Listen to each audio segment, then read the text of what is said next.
Hello everyone, welcome back to this channel. I am Diksha. So in the previous video, as you know, we talked about integration of princely states and government approach towards them. This is what we discussed. उसके बाद हमने problems देखी थी कि problem area कहाँ पर है integration में. तो there we discussed about the state of Junagadh. Then we discussed about that there were several problems in Junagadh, Kashmir, Hyderabad and Manipur. Right तो हमने बात की थी कि नेक्स्ट वीडियो में हम कुछ स्टेट्स के बारे में उनके और इंटीग्रेशन के बारे में बात करेंगे. तो आज हम बात करेंगे जूनागढ़ के बारे में, Manipur and Hyderabad. With respect to Kashmir, we are going to discuss it in a separate video. In detail explanation will be there for you people about Kashmir. जो उसका रूट कोज है, जो आज तक की प्रॉब्लम है, उन सबको एक क्रोनोलॉजिकल ऑर्डर में लगाकर अलग से वीडियो में I will discuss with you. But in today's video, we are going to discuss about Junagadh, Manipur and Hyderabad. So let us talk about Junagadh. See, जब हम बात करें, as I told you yesterday only, कि जब हम बात कर रहे हैं इंटीग्रेशन ऑफ प्रिंसली स्टेट की, तो बहुत सारी ऐसी रियासतें हैं जो एक साथ बिना किसी प्रॉब्लम के हमारे साथ आ जाती हैं, या इंडिया में जोग्राफिकली लाई कर रही हैं वो इंडिया में एक्सीड हो जाती हैं, और जो बची हुई हैं वो पाकिस्तान में चली जाती है जोग्राफिकली, या कोई अपने आप को अगर इंडिपेंडेंट डिक्लेयर करना चाहती है तो they're free to do that too. लेकिन मेन प्रॉब्लम आती है जूनागढ़ में. जूनागढ़ बेसिकली क्या प्रॉब्लम आ रही है जूनागढ़ में? The state of Junagadh and a few neighbouring state. जो जूनागढ़ है उसके आसपास के स्टेट और जूनागढ़ ये ज्वाइन कर लेते हैं United State of Kathiawar. Kathiawar का एक यूनाइटेड स्टेट ये ज्वाइन कर लेते हैं. As you can see in this map, if we talk about this map, तो here you can see Junagadh. Junagadh is here, this is Junagadh, right. तो इस जूनागढ़ में बेसिकली क्या होता है, आसपास के जो लोग हैं वो यहाँ पर एक यूनियन फॉर्म कर लेते हैं, या हम कह सकते हैं यूनाइटेड स्टेट फॉर्म कर लेते हैं, United State of Kathiawar, on December 31st 1948. तो जूनागढ़ में क्या होता है, जूनागढ़ में हम प्लेबिसाइट करेंगे और लोगों की कंसेंट लेंगे. एक क्वेश्चन जो उनके सामने है कि क्या आपको इंडियन यूनियन को ज्वाइन करना है या नहीं करना है, तो यहाँ के लोग प्लेबिसाइट में इंडियन यूनियन के फेवर में आते हैं. इसीलिए जूनागढ़ जो है वो एक्सेशन कर जाता है इंडियन यूनियन के साथ. Now we are left with 2 more states, that is Manipur and Hyderabad. This Junagadh is also having several issues. We will discuss in detail in a separate video. अभी मैंने आपको थोड़ा जिस्ट या ओवरव्यू या with respect to your political science book मैंने आपको यहाँ पर बताया है. A detailed explanation I will give you in a separate video. After this we will talk about Manipur. इसमें बुक के पर्सपेक्टिव से है, वहाँ पर हम ओवरव्यू देखेंगे, या फिर हम कह सकते हैं डिटेल्ड एक्सप्लेनेशन देखेंगे जूनागढ़ का, जो कि हमारी एनसीईआरटी में गिवन नहीं है. After this second state is your state of Hyderabad, where we are going to discuss about Hyderabad here, कि हैदराबाद की सिचुएशन क्या थी, हैदराबाद में क्या प्रॉब्लम आ रही थी. हैदराबाद की अगर हम बात करें तो let us talk about the population. Then population wise Hyderabad जो है ये काफ़ी बड़ा एरिया है. Here in this map you can see that this is Hyderabad, this blue portion is Hyderabad. Hyderabad उस टाइम के अगर हम स्टेट्स की बात करें तो this is having some parts of Telangana, some parts of Maharashtra and some parts of Karnataka it consist of. Then यहाँ पर प्रॉब्लम क्या थी, प्रॉब्लम ये थी कि यहाँ पर जो निज़ाम है, जो रूलर हैं, मुस्लिम रूलर वॉज देयर, और जो मुस्लिम रूलर है वो अपने आप को टाइटल देते हैं Nizam, and he was ruling over a fairly large Hindu population. वो एक हिंदू पॉपुलेशन के ऊपर रूल कर रहे हैं, एंड जो पॉपुलेशन है उस स्टेट की काफ़ी ज़्यादा है. That is we can say कि around 16 million people were there in that state. लेकिन जो उन निज़ाम का रूल है वो काफ़ी अनजस्ट है, टायरेनिकल है, काफ़ी प्रॉब्लम्स है वहाँ पर जनता को. तो जुलाई 1946 में यहाँ पर पीजेंट्स एक तेलंगाना वाले रीजन में, और वी कैन से जहाँ पर आज का हमारा तेलंगाना है, इस रीजन में पीजेंट्स एक मूवमेंट शुरू करते हैं, एंड उस मूवमेंट में दे रिवोल्ट अगेंस्ट द निज़ाम. बहुत सारे अपने इश्यूज़ को राइज़ करते हैं, बहुत सारे इश्यूज़ अपने बताते हैं, और वो निज़ाम के अगेंस्ट रिवोल्ट करते हैं. वो चाहते हैं फेलो लैंड का डिस्ट्रीब्यूशन एग्रीकल्चर लेबर्स के बीच में, ये जो मूवमेंट है ये काफ़ी ज़्यादा बढ़ जाती है। And this movement was led by the communist party and the Hyderabad Congress also took part in it. जो हैदराबाद की कांग्रेस है वो भी इसमें पार्ट लेती है। नवंबर 1947 में ये मूवमेंट स्टार्ट होती है आपकी जुलाई 1946 में, और नवंबर 1947 में यहाँ के जो निज़ाम हैं वो इंडिया के साथ एक स्टैंड स्टिल एग्रीमेंट ले लेते हैं। उस स्टैंड स्टिल एग्रीमेंट में बेसिकली ये कहा जाता है कि करीब करीब 1 साल के लिए, क्योंकि 1 साल का वो स्टैंड स्टिल एग्रीमेंट था, और उसमें ये कहा जाता है कि 1 साल के लिए चीज़ें बिल्कुल वैसे ही रहेंगी जैसे कि 15 अगस्त 1947 से पहले थी। जो स्टैंड स्टिल एग्रीमेंट लिया जाता है वो लिया जाता है नवंबर 1947 में, means after independence, because we got independent on 15 August 1947। तो यहाँ पर ये शर्त रखी जाती है कि 1 साल के लिए जो चीज़ें जैसी हैं the things would remain same जैसी कि इंडिपेंडेंस से पहले थी। मीनवाइल बीच में क्या होता है, जो कम्युनल्स हैं या जो सेपरेटिस्ट है, एक्टिविस्ट है, रजाकार्स हैं, कासिम रजवीज़ की लीडरशिप के अंडर, वो सब सीरियस ट्रबल क्रिएट करते हैं पूरे स्टेट में, स्टेट ऑफ हैदराबाद में।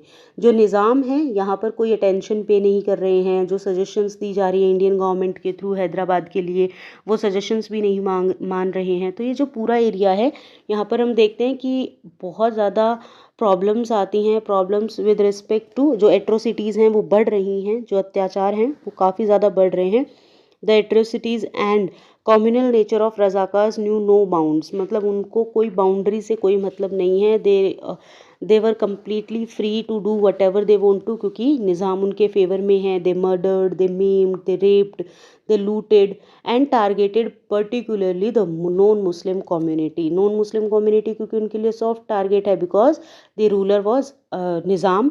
सो दैट इज़ वाई यहाँ पर काफ़ी ज़्यादा एट्रोसिटीज़ हो रही हैं। तो that was the scenario with Hyderabad. और यहाँ पर ना ही तो कोई एक्शन लिया जा रहा है उनको रोकने के लिए, और कोई भी एक्शन काम या फिर पीस रिस्टोर करने के लिए भी नहीं लिया जा रहा है। तो सिचुएशन जो है वो बैड से वर्स होती जा रही है, वर्स्ट होती जा रही हैं। Things went from bad to worse. Nizam not only encouraged Razakars but seemed to be war path, to be on war path। जो रज़ाकार्स हैं उनको निज़ाम रोकते भी नहीं हैं और उनको इनक्रेज करते हैं, और कहीं ना कहीं ये दिखता है कि जो रज़ाकार्स हैं उनकी हेल्प से निज़ाम अब वॉर पाथ पर चल चुके हैं, या वी कैन से कि बैटल फील्ड के लिए तैयार है, बैटल के लिए तैयार है। जो रज़ाकार्स हैं वो गिल्टी हैं। They were guilty for what, for most barbarous and inhuman atrocities. जो इंसानियत को ख़त्म करने वाली एट्रोसिटीज़ उन्होंने की है, उनके लिए they're guilty. They found an easy target. अब किसको easy target, as I told you, non Muslims, जितने भी नॉन मुस्लिम्स हैं जो वहाँ पर रह रहे हैं। And they felt unprotected there. उनको लगता है कि we are not protected here, क्योंकि इस स्टेट में हमारे साथ काफ़ी ज़्यादा अत्याचार हो रहे हैं। तो सितंबर 11, 1948 में इंडिया एक अल्टीमेटम देता है निज़ाम को to accept the terms and conditions of India. Otherwise, उसका अल्टीमेटम में लिखा गया था कि otherwise Indian government would take action against him. या तो निज़ाम टर्म्स एंड कंडीशंस को मान ले इंडिया की, या फिर अल्टीमेटम में ये लिखा गया है कि government will take action against the Nizam. Indian troops took action on September 13 and on September 18। जो इंडियन ट्रूप्स हैं वो September 13 और September 18 को ट्रूप्स जो हैं वो एक्शन लेते हैं। एंड यहाँ पर Indian army, commander of Indian army की लीडरशिप में निज़ाम की फ़ोर्स को सरेंडर करना पड़ता है।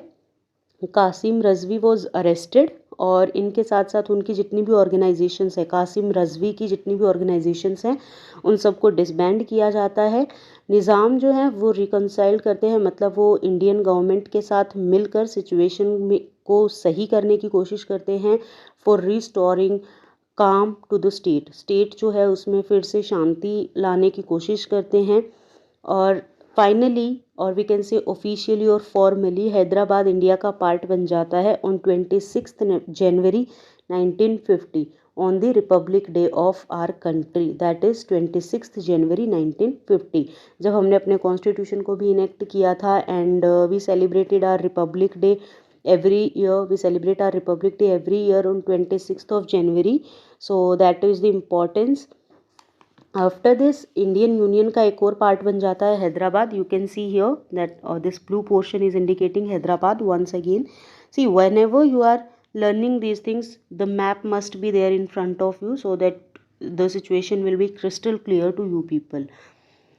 नाउ सी, हमने दो स्टेट्स के बारे में पढ़ा, एक जूनागढ़ के बारे में पढ़ा, एक हैदराबाद के बारे में पढ़ा. जूनागढ़ की अगर हम बात करें तो जूनागढ़ में हमने काठियावाड़ के बारे में पढ़ा. आप देखो जूनागढ़ भी काफ़ी इंपॉर्टेंट है हमारे लिए, हम इसको ऐसे ही नहीं छोड़ सकते हैं क्योंकि जूनागढ़ में भी सेम सिचुएशन वॉज देयर कि पब्लिक जो है, आवाम जो है वो हिंदू है और जो रूलर हैं वो मुस्लिम हैं. तो यहाँ पर हम इनको नहीं छोड़ सकते हैं किसी भी सिचुएशन में. And there were several tie ups between Mohammad Ali Jinnah and the Nawab of Junagadh or the sultan, whosoever there is the ruler of Junagadh, इनके बीच में टाई अप है काफ़ी ज़्यादा. तो हम किसी भी तरह का जोग्राफिकल थ्रेट नहीं ले सकते हैं, सिक्योरिटी थ्रेट नहीं लेना चाहते हैं. So that is why Junagadh को अपने अंडर लेना, that is our prime responsibility. After this Hyderabad में भी कुछ सेम सिचुएशंस थी. जो निज़ाम है, दो ही वॉन्ट टू बी इंडिपेंडेंट, वो सबके सामने तो बोल रहे हैं, या फिर हम कह सकते हैं कि पब्लिक प्लेटफॉर्म पर he is saying that we want to remain independent. But there were certain tie ups with Mohammad Ali Jinnah, with Nizam of Hyderabad. तो अब आप देखिए, अगर निज़ाम ऑफ हैदराबाद यहाँ पर अगर रह रहे हैं और ये पाकिस्तान के साथ, इन केस पाकिस्तान के साथ जाकर ये टाई अप कर लेते हैं, जो कि इनकी कॉन्वर्जेशंस चल रही हैं, तो हम देखते हैं कि इंडिया में एक टेरिटरी है हैदराबाद जो कि लाया करती है पाकिस्तान में, या फिर पाकिस्तान की टेरिटरी है. तो ऑब्वियस है कि पाकिस्तान को हम अंदर आने से तो नहीं रोक सकते क्योंकि वो अपनी टेरिटरी में आ रहा है. तो there will be security threat. So that is why it was very important for India to take action, to take strict action, और इधर बाय हुक और क्रुक हैदराबाद को अपना पार्ट बनाना हमारी उस टाइम पर मजबूरी कह सकते हैं हम, या फिर that was the need of the hour. And यहाँ पर जो रज़ाकार्स हैं, इनके अत्याचार, इनकी एट्रोसिटीज़ इतनी ज़्यादा बढ़ रही थी जिसकी वजह से सेपरेटिस्ट मूवमेंट्स भी आई और हम लोगों ने एक्शन लिया. एंड हमने देखा कि जूनागढ़ में हमने क्या किया है, प्लेबिसाइट की हेल्प से हम जूनागढ़ को अपने यूनियन में लेकर आए, यूनियन ऑफ इंडिया. और अगर हम हैदराबाद की बात करें तो हैदराबाद में पुलिस एक्शन लिया गया, या फिर हम कह सकते हैं आर्मी मिलिट्री एक्शन लिया गया, राइट. तो यहाँ पर आपका police action in general use होता है, but otherwise we can say कि आर्मी, जो इंडियन आर्मी है वो यहाँ पर लीड करती है और कमांडर सरेंडर करा देते हैं निज़ाम और उसकी पूरी फोर्स को.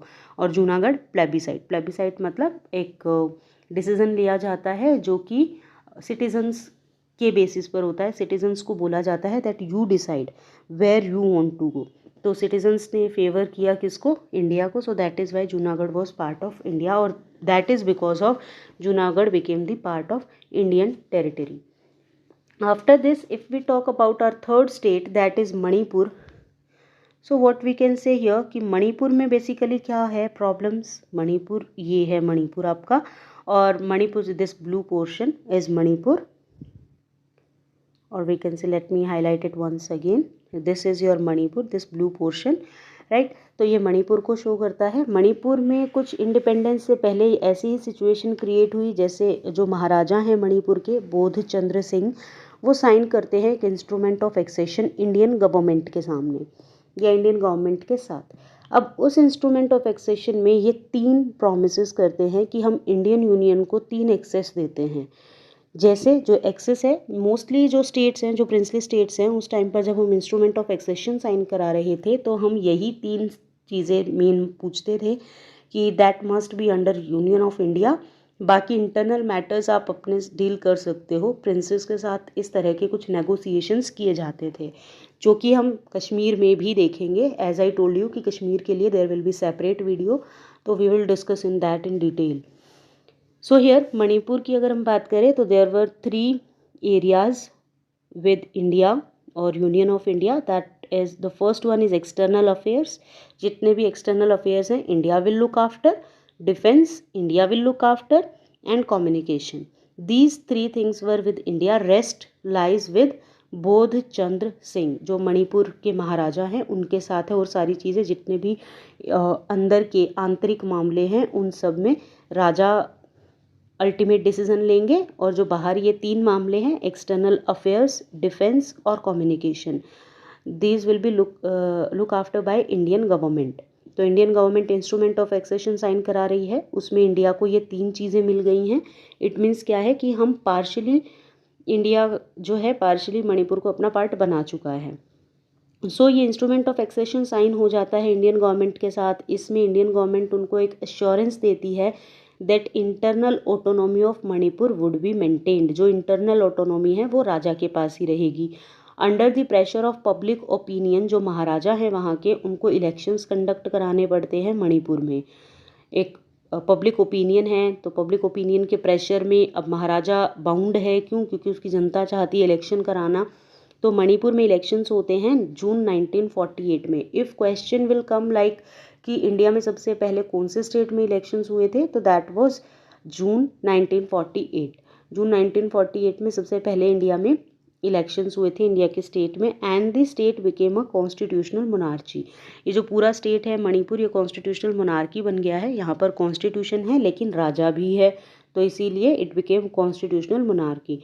Thus, Manipur was first part of India to hold an election based on universal adult franchise. This is what I told कि इंडिया में जब सबसे पहले इलेक्शंस अगर हुए हैं इंडिपेंडेंट इंडिया में, तो वो हुए हैं मणिपुर में in the month of June in 1948। और ये जो इलेक्शंस हुए थे those were based on universal adult franchise. Universal adult franchise, I believe it is clear to you people, whosoever attained the age of 21 year at that time, they reserve the right to cast their vote. उस time पर 21 साल अगर किसी की as हो गई है तो दे रिज़र्व द राइट कि वो अपना वोट दे सके। मत का अधिकार उनको होता है निर्वाचन में। लेकिन आज के समय क्या हुआ है कि इस एज को हमने कम कर दिया है 18 ईयर्स। तो voting age is 18 years in today's context, or if we talk about a universal adult franchise updated definition, then updated definition को हम बोलेंगे कि whosoever attained the age of 18 years they reserve the right to cast their vote. Manipur में obvious है कि election होंगे, universal adult franchise के basis पे होंगे, तो लेजिस्लेटिव असेंबली बनेगी। जो लेजिस्लेटिव असेंबली है मणिपुर की, वहाँ पर हमें बहुत सारे डिफरेंसेस मिलते हैं क्वेश्चन ऑफ मर्जर में, कि मर्ज कैसे करना है मणिपुर को इंडिया के साथ, या करना चाहिए या था नहीं करना चाहिए था या नहीं करना चाहिए था। इन सब चीज़ों पे हमें काफ़ी सारे क्वेश्चन मिलते हैं। लेकिन जो स्टेट कांग्रेस है वो अभी मर्ज करना चाह रही है। अदर पॉलिटिकल पार्टी जो हैं वो मर्ज करने नहीं दे रही हैं, they were opposing this decision. तो गवर्नमेंट ऑफ इंडिया क्या करती है? Government of India succeeded in pressurising the Maharaja into signing a merger agreement. पहले इंस्ट्रूमेंट ऑफ एक्सेशन हमने साइन कराया जो कि 1948 में था। उसके बाद हमने 1949 में सितंबर में मर्जर एग्रीमेंट साइन कराया कि now you are officially the part of India. अब यहाँ पर without consulting the popularly elected legislative assembly of Manipur, तो मणिपुर की लेजिस्लेटिव असेंबली से कंसल्ट नहीं किया गया। इंडिया ने उनको, गवर्नमेंट ऑफ इंडिया ने प्रेशराइज किया महाराजा को। And after this caused a lot of anger and resentment in Manipur. अब ये जो है ये पूरा इशू काफ़ी ज़्यादा एंगर और रिसेंटमेंट क्रिएट करता है मणिपुर में।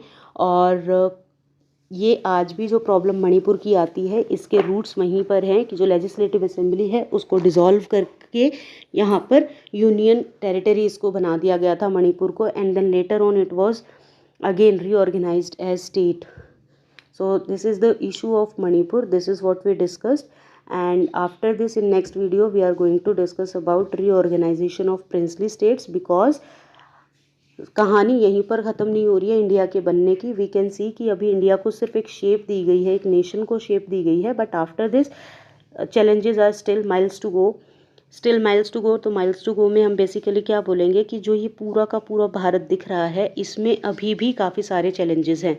अभी हमने सिर्फ बाहर के जैसे प्रिंसली स्टेट्स है या ब्रिटिश प्रोविंस है उनको यूनिफाई किया है, but after this we are going to reorganize our states. हमारे स्टेट्स को अभी नाम देने हैं क्योंकि internal disputes are there with states of India. जैसे अगर हम बात करें अपने स्टेट्स की, इंडियन स्टेट्स की, तो we can see in this map, यहाँ पर हमारे पास हैदराबाद, तेलंगाना, ये सब जो स्टेट्स हैं इनके अपने इंटरनल इश्यूज चल रहे हैं। तो पंजाब, हरियाणा, इनके अपने इश्यूज हैं, सौराष्ट्र।